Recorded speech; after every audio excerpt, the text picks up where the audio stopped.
Mas você continua ligado aqui, porque daqui a pouco vamos falar mais sobre esse discurso de Jerome Powell e os efeitos de uma possível queda dos juros americanos para a economia global. Para isso, eu converso com Carlos Honorato, economista e professor da FIA Business School. É já já. A CNBC americana também fez uma análise sobre o discurso de Jerome Powell e as perspectivas para a economia dos Estados Unidos. Vamos acompanhar agora o conteúdo exclusivo. Vamos chamar nosso painel para reagir ao que acabamos de ouvir. Steve Leisman, Paul McCulley, ambos estão conosco, juntamente com o nosso comentarista sênior de mercados, Mike Santoli. Steve, quero começar por você, que está em Jackson Hole, e sua reação. Bem, eu tenho aqui o que escrevi como 4 motivos pelos quais o Fed pode cortar a taxa de juros e um motivo pelo qual não pode. Portanto, são 4 contra 1 nesse sentido. Ele pode cortar porque a taxa atual é moderadamente restritiva, porque é improvável que o mercado de trabalho leve a uma inflação alta. Esse é um ponto muito importante. O Fed adotou mais ou menos a opinião do governador do Fed, Chris Waller, sobre isso. Eles vão cortar porque os riscos negativos para o emprego aumentaram e porque as tarifas são provavelmente um aumento de preço único.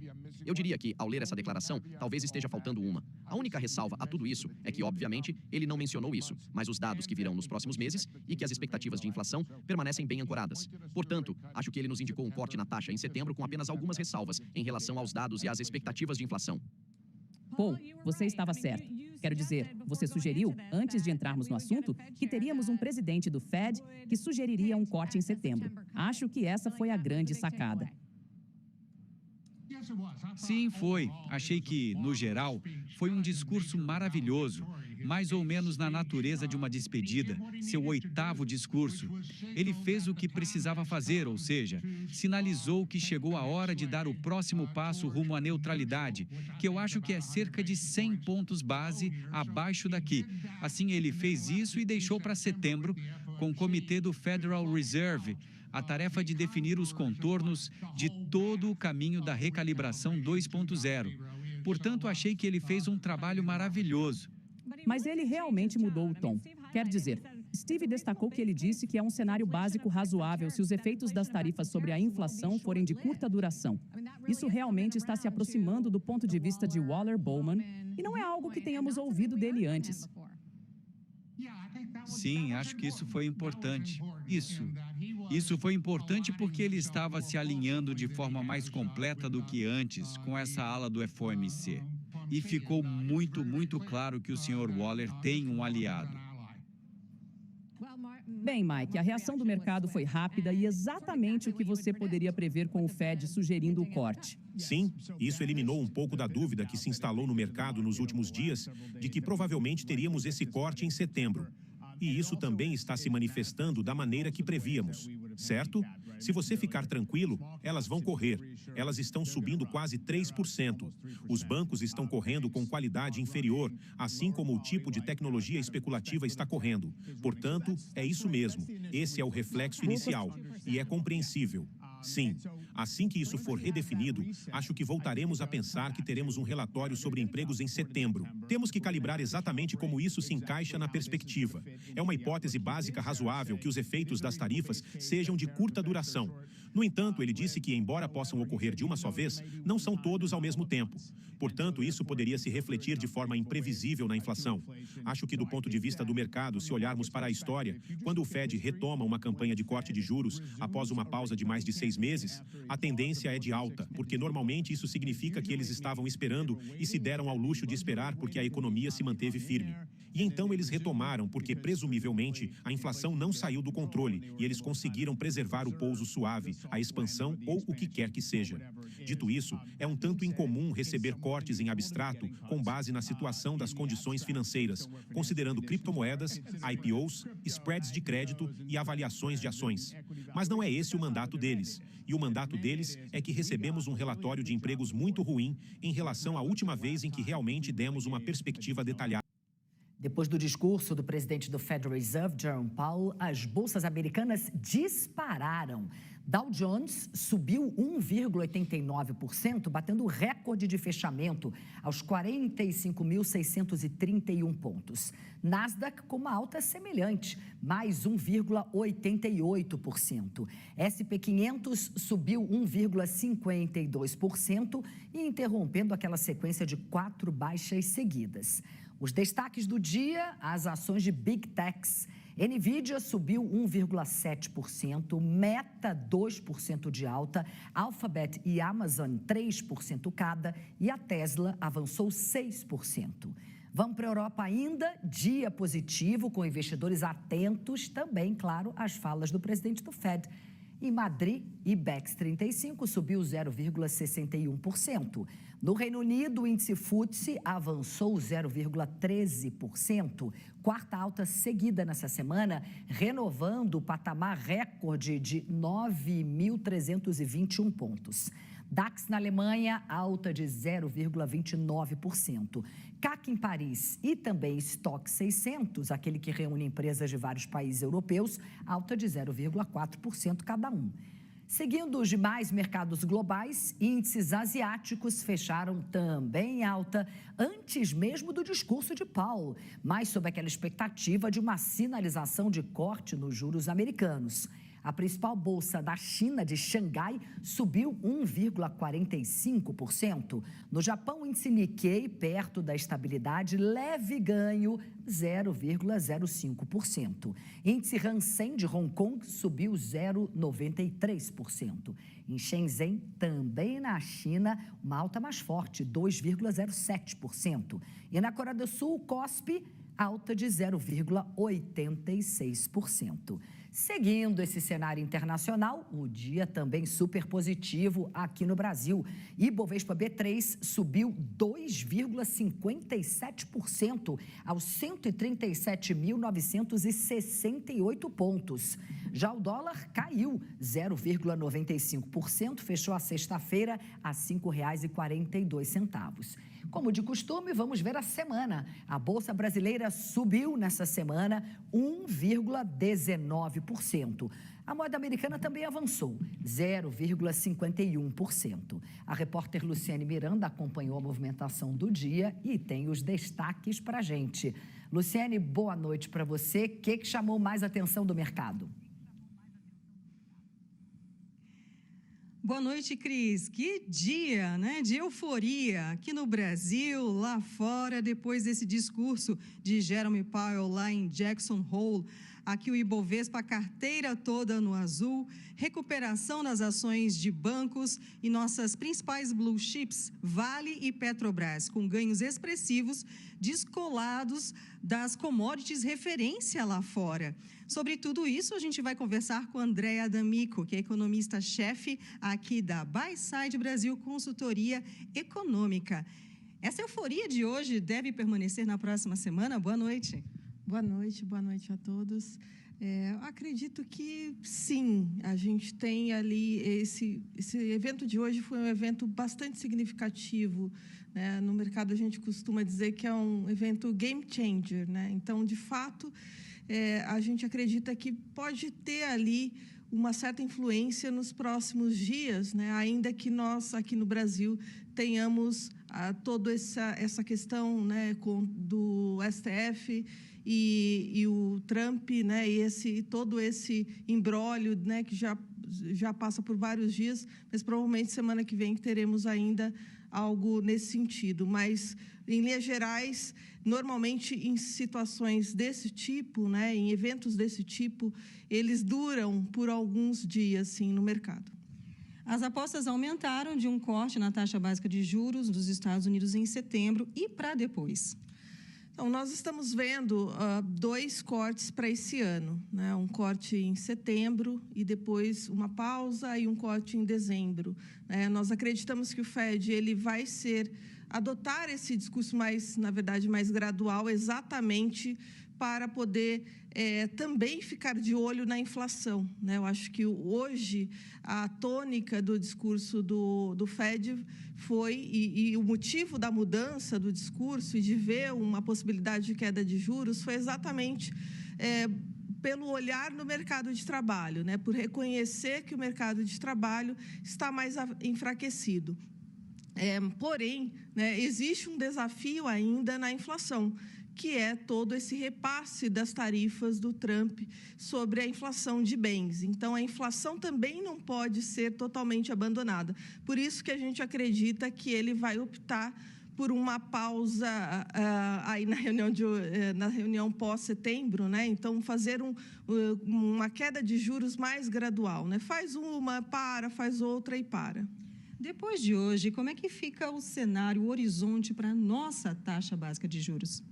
Um número seleto de profissionais brasileiros nunca mais vai precisar escrever uma linha para dar contexto para o ChatGPT, nem sobre eles ou sobre seus trabalhos. E eles só podem fazer isso porque eles vão usar as IAs programadas especificamente para eles. Neste mês, nós aqui da Adapta, a maior empresa de IA generativa do Brasil, decidimos literalmente programar uma IA para você, do zero, 100% personalizado. Claro, tem uma condição, mas é tão simples que você vai ficar surpreso quando descobrir qual é. Clica aqui embaixo para entender como ter a sua IA programada.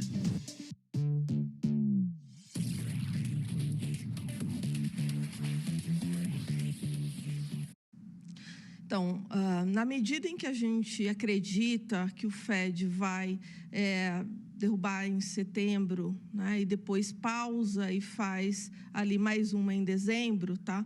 Nosso cenário base é sim de uma queda de juros aqui pelo Copom a partir de janeiro, né? Uma queda de 25 também ali a partir de janeiro. Porém, né, se o Fed ele acabar sendo mais agressivo, né, se, por exemplo, ele não fizer essa pausa que eu acabei de comentar, que é o nosso cenário, se ele continuar fazendo ali quedas de juros constantes, né, a cada reunião, acredito que as chances de uma antecipação do corte de juros pelo Copom aumentam ali no mês de dezembro, basicamente pelo canal do câmbio. Então, isso levaria ao enfraquecimento do dólar lá fora e a um fortalecimento do real. Andréa, muito obrigada pela sua participação aqui conosco. Cris, volto com você nos estúdios. Obrigada a vocês duas e boa noite.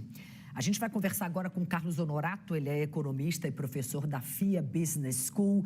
Carlos, boa noite, obrigada por ter aceitado o nosso convite. Primeiro, quero, claro, ouvir sua impressão sobre esse discurso do presidente do Fed e saber a sua avaliação sobre a economia americana nesse momento. Há espaço real para um corte de juros? Boa noite, Cristiane, e a todos os telespectadores aí da CNBC. É um prazer falar com todos, né? Olha, o discurso do Powell, ele não surpreendeu muito, porque você tem algumas semanas já em que há uma discussão nos Estados Unidos, principalmente, como foi comentado, em relação à questão do mercado de trabalho americano, de um desaquecimento, né?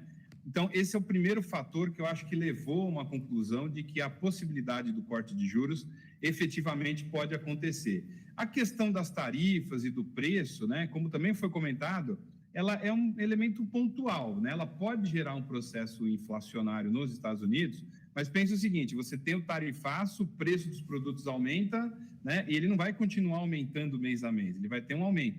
Então, nessa linha, nessa perspectiva, eu acho que é bem possível realmente que a gente tenha setembro aí uma queda de 0,25, né, na taxa de juros americana. Hoje a gente viu as principais bolsas do mundo reagindo com otimismo, até muito otimismo, quanto a esse possível corte de juros lá nos Estados Unidos. Esse otimismo deve continuar na próxima semana, na sua opinião? Prever a bolsa nesses momentos está complicado, né? Porque a gente está vindo aí de um momento da semana passada, por exemplo, que a gente teve quedas bastante acentuadas, né? Então, é sempre o fato novo que vai conduzir a gente. O que aconteceu foi que desde abril a gente tem tido um processo aí de depressão, vamos dizer assim, de alguns preços dos nossos ativos, né? Então, Petrobras caiu, o setor de minério, o setor de alimentos também caiu.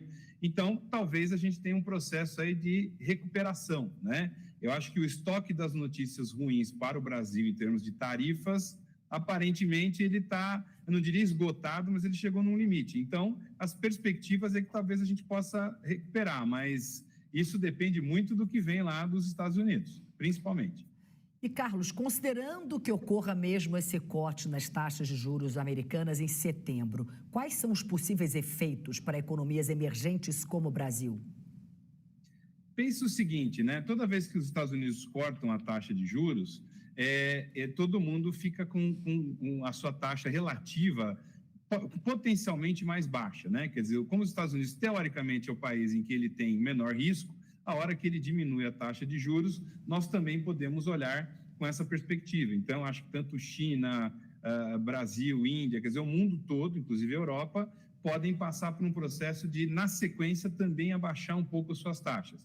O Brasil tem uma das taxas mais altas do mundo, né? Nós temos um cenário turbulento e incerto, temos um componente interno que é a questão do endividamento das empresas, das pessoas, que é alguma coisa que pode preocupar. Então, se a gente tiver um fôlego aí de corte de juros nos Estados Unidos, é interessante que a gente tenha esse repasse. As previsões são para o início de janeiro, mas se a gente tivesse alguma coisa esse ano ainda, seria muito bem-vindo.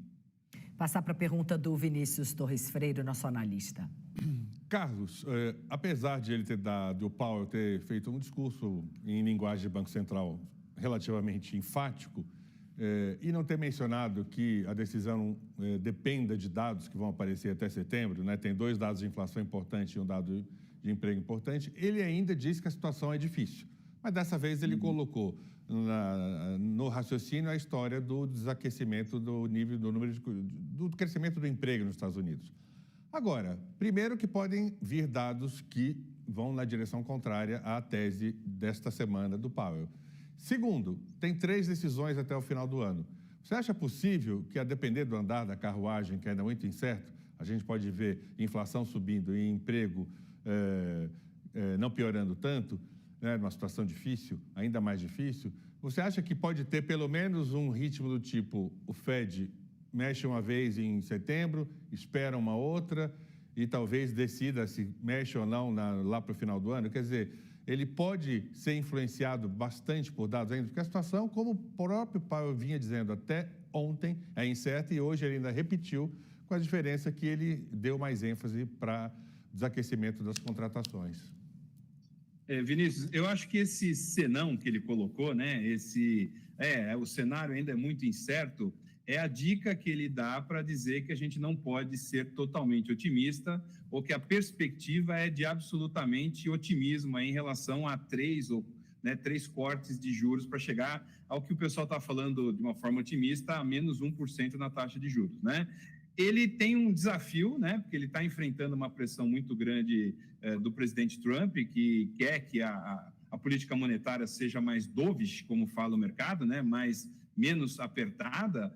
E ele tem consciência de que precisa se equilibrar nesse ambiente, de forma que ele lide bem com as expectativas e que não erre, né? Porque se ele começa um processo de expectativa de queda das taxas de juros e a inflação dá um repique, isso vai cair no colo do Banco Central e vai ficar muito pior. Então, ele tem a experiência suficiente e aí o manejo da independência do Banco Central americano para conduzir, eu acho que esse período. E se a gente for muito otimista, cair 1% seria ótimo, mas eu não creio que ele vá caminhar nesse sentido. Depende dos dados, né, como você mesmo disse. Na sua opinião, vai ser o quê? 0,25%, 0,5% no máximo? O chute é sempre bem-vindo, né? Eu diria que se a gente chegar a 0,75% é muito positivo. O que é o grande desafio que acho que a gente tem que acompanhar é a parte do emprego que está tendo impacto nos Estados Unidos tem a ver com imigração, né? Quer dizer, se você começa a ter menos acesso de mão de obra, o custo da mão de obra aumenta. Você tem um processo inflacionário. A gente ainda tem esses certos repiques do tarifaço. Então, é muito difícil você cravar isso, mas 0,75 até o fim do ano seria, eu diria, um cenário positivo para a gente acabar sexta-feira bem, né? Para ter uma boa previsão. E verdade seja dita, até setembro, até a data mesmo da reunião deles, muita coisa pode acontecer diante desse cenário incerto e imprevisível que a gente está vivendo nos últimos meses.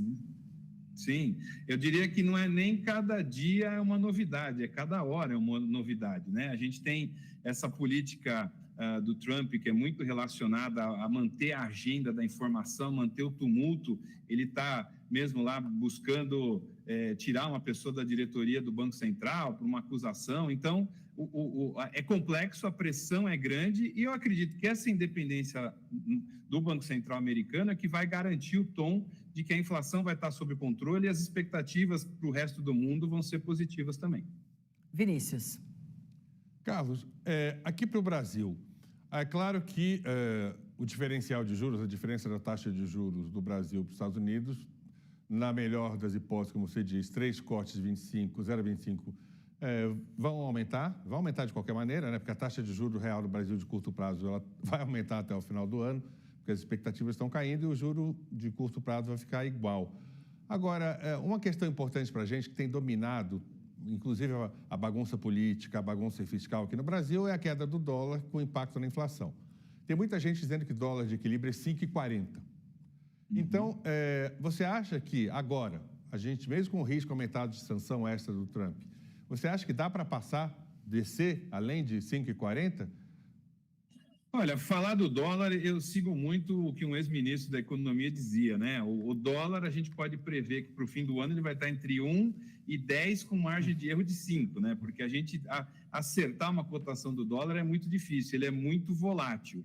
Eu acho que a gente tem um peso complicado aqui, que é o peso da dívida, né? O nosso endividamento, eu diria que não é explosivo, tem uma questão alarmista que o pessoal fala, que o endividamento está crescendo, mas nós temos déficit, né? Então, se a gente tivesse um superávit primário, a situação seria muito mais tranquila e talvez até esse impacto positivo do dólar seria bem-vindo, né? Seria mais, eu diria, mais radical, quer dizer, teria até um potencial de um dólar em equilíbrio mais baixo. Todos os elementos que a gente tem estudado aí indicam que o dólar tende a ter um enfraquecimento, né? Quer dizer, o real se valorizar, não só o real, mas as outras moedas. Então, a gente pode aproveitar isso. Só que a gente não tem que deitar em berço esplêndido de achar que a nossa inflação vai diminuir porque o dólar está caindo, né? A gente tem que tentar, em algum momento, saindo dessa bagunça política, fazer a nossa lição de casa, que é principalmente ajustar as contas públicas e buscar o superávit, que não é tão difícil, mas diante do cenário que a gente vive parece impossível, né? Então, essa é a agenda. Se basear no dólar para ter uma ancoragem de inflação melhor, eu acho que é um grande risco. Carlos, muito obrigada, viu, pela sua conversa aqui com a gente. Papo ótimo, bom fim de semana para você. Cristiane, Vinícius e a todos os espectadores, um grande abraço e bom fim de semana.